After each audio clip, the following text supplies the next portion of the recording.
Welcome to the Deep Dive. Today, we're tackling a historical document that, well, it casts a really long, dark shadow. Adolf Hitler's Mein Kampf. Indeed. And we're going to approach this specifically through the lens of one particular source we have. It's a detailed briefing document, basically summarizing a Japanese Wikipedia article about the book. Right, so our mission today is pretty clear. We'll work through this source together, pull out the key insights, the facts, and try to understand the origins, the content, the reception, the whole history of this deeply controversial text. And just to stress, we're sticking only to what this specific source tells us. Exactly. And it's really crucial we state this up front. This discussion is purely historical, analytical. We're looking at the information in the source. Talk about the ideas in the book absolutely does not mean we endorse them in any way. Not at all. Our goal is simply to help you understand what this source says about this historical document. Okay, let's dive in then. We should probably start right at the beginning, the genesis, the publication of Mein Kampf. What does the source tell us about how it came about? Well, the material points out that Adolf Hitler wrote this while he was imprisoned.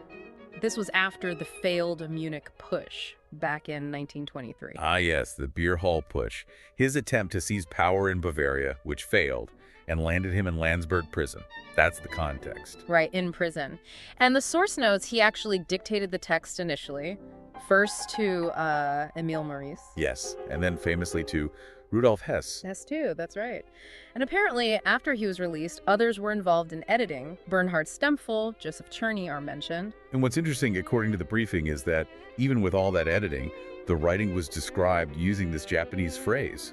Gatsune Zatsuna Tojutsu to Hanpuku. Yeah. Mhm. It translates to something like rough writing and repetition. So it was actually quite difficult to read, apparently. Exactly. And here's a really fascinating detail the source includes about why he wrote it, or at least part of the motivation. According to a prison administrator cited in the material, Hitler actually hoped the book would sell well, help him pay off his debts, his legal costs. Wow. Think about that for a moment. The initial spark for what became the so-called Bible of Nazism was partly just handling practical money problems. It really reframes its origin, doesn't it? According to this account, anyway. It absolutely does. So, okay, it wasn't some grand, carefully planned, ideological blueprint right from day one, based on this source. Seems not. So it gets written, edited, and then it's published by the Nazi Party's own publishing house, Franz Eher Verlag, Volume 1 in 25, Volume 2 in 26. And Hitler had this rather unwieldy original title in mind, didn't he? Something like 4.5 years of struggle against lies, stupidity, and cowardice. Yeah, quite a mouthful. But the publisher, Max Amann, he apparently convinced Hitler to go with something punchier. Mein Kampf, my struggle. Much catchier. But initially, the sales, they weren't great at all, right? Not at all. The source mentions the price was pretty steep, 12 Reichsmarks. That was like double the cost of an average book back then. Why so expensive? Well, the source suggests Amann set it high precisely because he expected low sales. He figured he needed to recoup costs quickly on a small print run. In the first few years, sales were only in the thousands. They even put out false reports claiming higher sales, didn't they?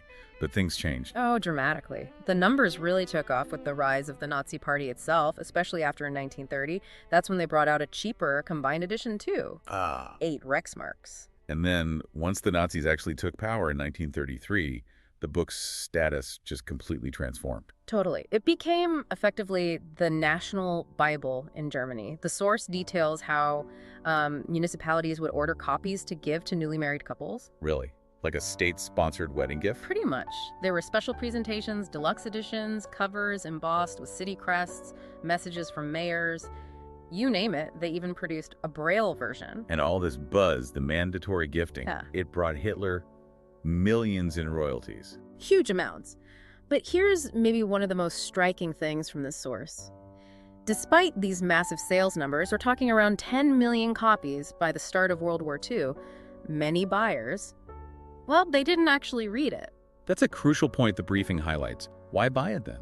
Well, the source suggests a few reasons. Demonstrating loyalty to Hitler, obviously, maintaining your status within the party, or maybe just avoiding unwanted attention from the Gestapo, the secret police. And so it became less about the content and more of a political accessory, kind of protective token for many people. Exactly. It says something quite profound about how official ideology functioned within that regime, doesn't it? Compliance and appearance could trump actually engaging with the text itself. It really does. Okay, switching gears slightly, but sticking with the writing, the source also mentions a second book. Ah, yes, the manuscript from 1928, sometimes called Swight's book or second book, about 200 pages. And this one was focused entirely on foreign policy. That's right. But unlike Mein Kampf, it wasn't published during the Nazi era. It was kept secret, stashed away in a bunker safe in 1935. So when did it surface? Only after the war, discovered by the U.S. Army in 1945. The source notes its authenticity was later verified by people like Joseph Berg, who used to head the publishing house, Eher Verlag, and Telford Taylor, the chief prosecutor at Nuremberg. And it was eventually published. Yes, it was found in U.S. archives in '58 by Gerhard Weinberg and then published internationally. The source mentions the Japanese title, Iat ha Zuku Wagatushu, meaning continued my struggle. Okay, so that covers the unusual origins, the rise from obscurity to national symbol, and even the hidden sequel. Let's get into the content now. What does our source say are the core ideas inside Mein Kampf? The briefing breaks it down quite clearly. Volume 1 is more autobiographical. Hitler's early life, those formative years in Vienna, his path to the Nazi Party. So childhood, how he developed his anti-Semitic views, his militaristic outlook. Exactly. Then Volume 2 dives more into his political methods, his ideology, views on crowd psychology, propaganda techniques, and it touches on war, education, specific policy proposals. And at the heart of it all, what are the main pillars, according to this source? Well, first and foremost, a deeply ingrained racial worldview. Hitler saw the entire world as this brutal competition, a struggle between races for dominance. He set up a hierarchy. A very specific one. The Aryan race, he claimed, was at the top the culture creator. Then you had others he deemed culture transmitters, like the Japanese. And then at the absolute bottom, the Jews, who he labeled culture destroyers. And the source includes a specific and pretty disturbing detail about his view on the Japanese in the book itself. Yes, it quotes Hitler's view that Japanese culture was just superficial, based on Aryan creation, and that Japan's strength fundamentally depended on the strength of Europe and America. So this wasn't just classification, it was the foundation for justifying, well, everything that came later. Absolutely. Conquest, extermination. And this leads directly to the next major pillar the source highlights. Just virulent anti-Semitism. It's a central, horrific theme. The source says Jews are basically defined as the creators of everything anti-German. Yes. He calls Jews the plague of the world, and the source says he advocated using Yusu, which means the most intense fighting methods against them. And the source includes a direct quote, one that's incredibly chilling in hindsight. It does. It states, and we're reporting this directly as it appears in the source material, if these 13 or 15,000 Hebrew ethnic destroyers were once thrown into poison gas, the sacrifice of millions on the front would not have been in vain. Stark evidence of the book's genocidal intent right there in the text. And again, we report this impartially just to understand the book's actual content as presented in our source. Precisely. Another idea the source points out is this rejection of focusing purely on economics. How so? The book argues that putting too much emphasis on economics leads to the degeneration of the nation. He states that no state can be built without military force. Economic strength just isn't enough on its own. Okay. And what about foreign policy? Well, the source notes his intense hostility towards France, that's clear. He also harshly criticized any idea of an alliance with the Soviet Union. Why? He saw it leading to destruction, and specifically identified the Moscow regime with its Jews. Instead, he argued for alliances with Britain and Italy. He even expressed admiration for Mussolini, calling him a giant. And central to all this foreign policy thinking was the concept of Lebensraum. Yes, Lebensraum, living space. He believed Germany absolutely had to expand its national interests. The book apparently lays out 3 paths: trade, acquiring colonies, or conquering the Soviet Union for territory in the East. Osterweiterung. And he chose the third path? Well, according to the source's summary of his argument, he dismissed trade and colonies because he figured they'd just lead to conflict with Britain, which already dominated those areas. So that left Eastern expansion as the only, quote, viable path for Germany in his view. And the source explicitly links this idea to what happened later. Yes, it explicitly notes that this concept of living space in the East was a factor contributing to the eventual invasion of the Soviet Union. So what we see from the source is this worldview built on, well, racial hierarchy, intense hatred, military necessity, and ultimately territorial conquest. Knowing this, let's look at how the book was received internationally and what happened to it after World War II. Okay. The source points out that even before the war, Mein Kampf started appearing outside Germany, often initially without proper copyright permission. Like pirated editions. Essentially. Early English translations, for instance, the source mentions ones by Dugdale or Houghton Mifflin, sometimes actually cut out the most overtly anti-Semitic or militaristic parts. They were censored. Really? So people weren't always getting the full picture? Yeah. Not necessarily, and this actually led to legal challenges by Nazi representatives against uncensored translations. There was a case involving Alan Cranston, for example. Interesting. What about other countries? The source mentions a 1933 Soviet translation, but that was apparently intended only for internal party officials. Stalin's own copy was later found with his underscores in it. Huh. And France. A French translation came out in 1934, initially unauthorized, which led to lawsuits. A later licensed version reportedly modified some of the more threatening claims about France itself. And Italy. Doesn't Hitler admire Mussolini? He did. And the source suggests a 1934 Italian translation was secretly funded by Mussolini's foreign ministry. Hitler even wrote a preface for it. But interestingly, the translations themselves were reportedly not very faithful to the original German. Okay, now let's turn to the Japanese context. Our source seems to have quite a bit of detail here. Yes, it does. The first Japanese edition came out in 1932. It was titled Yuno Tush, translated by Sakai Ryuji. And there were others before the war. Several are listed. Okubo Yasuo, Morofushi Takanobu, Manabe Ryuichi, and one by the East Asia Research Institute. And a key detail here.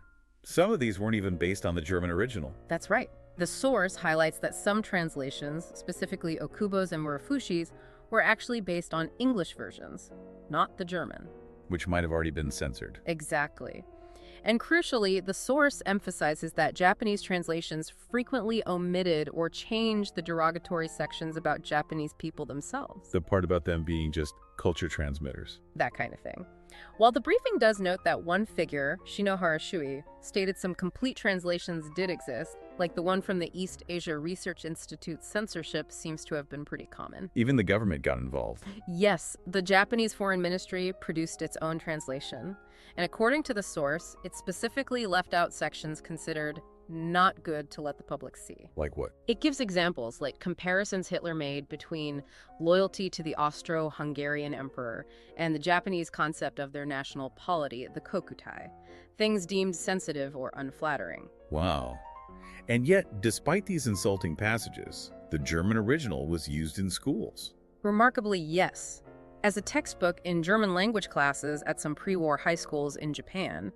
But the source does mention criticisms within Japan at the time, from figures like Suzuki Tomin and Katsumoto Saikiro, about those passages perceived as insults. So we definitely see this pattern of adaptation, censorship, shaping how the book's ideas were presented or hidden in different places. What happened after World War II then?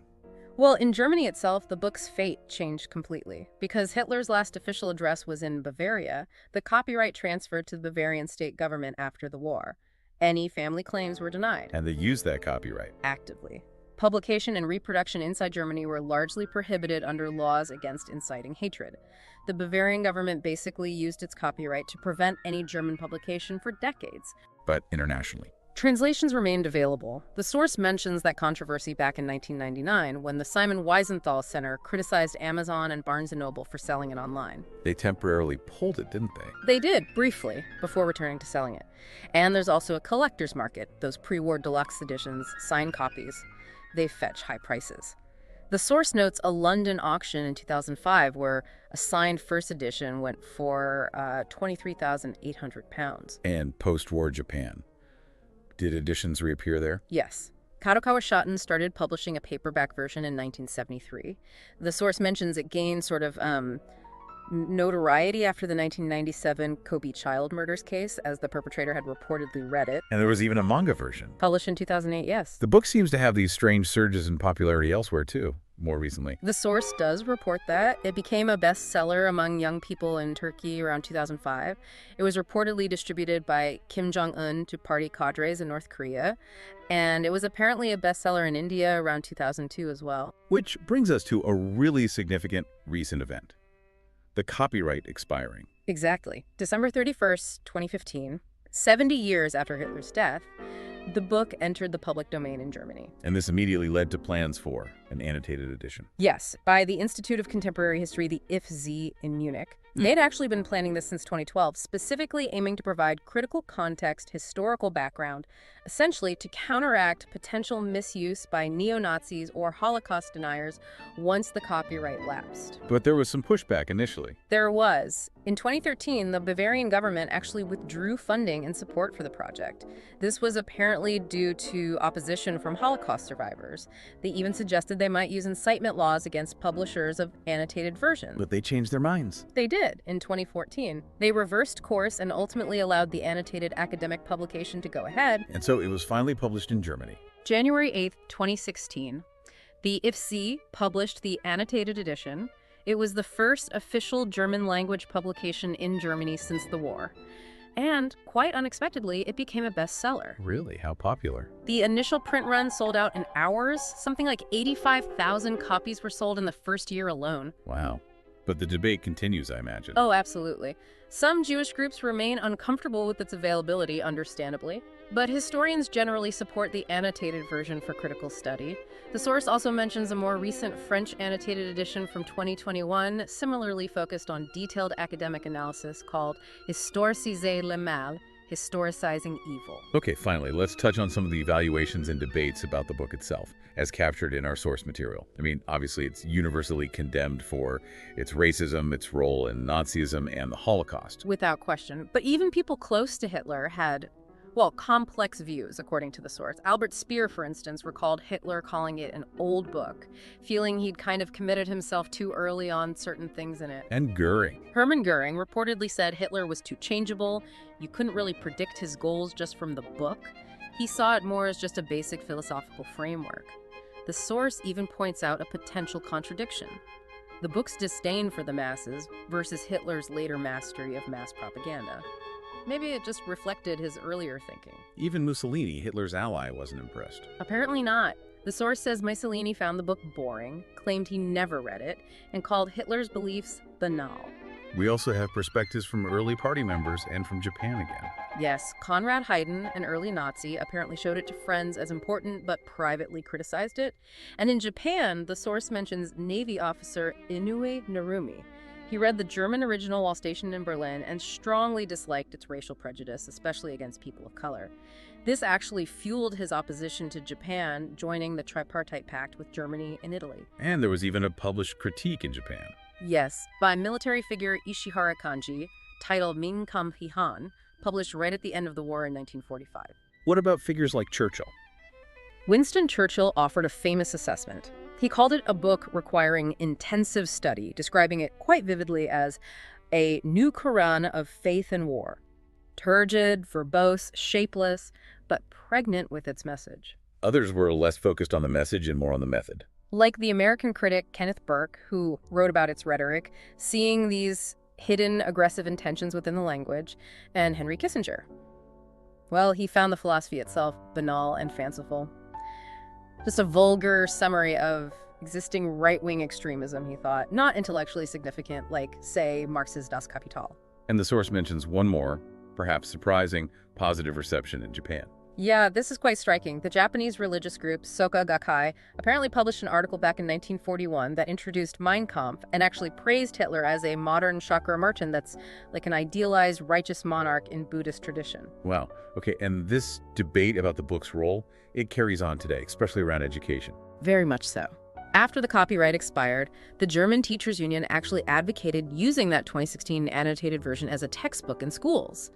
Their argument was it could help build immunity against political extremism. But that wasn't universally accepted. No, German Jewish groups strongly opposed the idea, calling it reckless. Yet others supported it. Yes, an SPD politician, Ernst Dieter Rossmann, argued in favor. He felt it was essential, particularly now in an age of rising populism, to use it as a teaching tool to understand how propaganda works, precisely to build that immunity. So we've really traced the journey of Mein Kampf based on this specific source material, from a text dictated by a prisoner, maybe hoping to pay some bills, to becoming a national Bible in Germany, a huge source of wealth for Hitler, and now this complex subject of ongoing historical, legal, and educational debate. We've explored its core, abhorrent ideas, how it was censored and adapted in different countries, those strange surges in popularity globally. all based strictly on the details provided in this briefing document. And engaging with difficult historical sources like this through critical analysis is just so vital. It helps us understand the roots of catastrophes like Nazism and the Holocaust. Our aim here, again, has just been to report impartially on what the source says about the text, definitely not to endorse the vile views within it. Absolutely. And as we finish this deep dive, here's maybe a final thought for you to consider, drawn directly from what we've discussed today. The source really emphasizes that despite millions of copies being sold, despite its status as a national Bible, many people who owned Mein Kampf never actually read it. What does that specific fact, highlighted in our briefing, tell us about the relationship between official ideology, mass behavior, and maybe the symbolic power a text can hold, shaping history even when its actual words aren't widely engaged with? Or perhaps how do all those different ways it was translated, censored, or even praised internationally reflect the different cultural or political anxieties or maybe affinities surrounding its ideas at different times and places? Something to think about.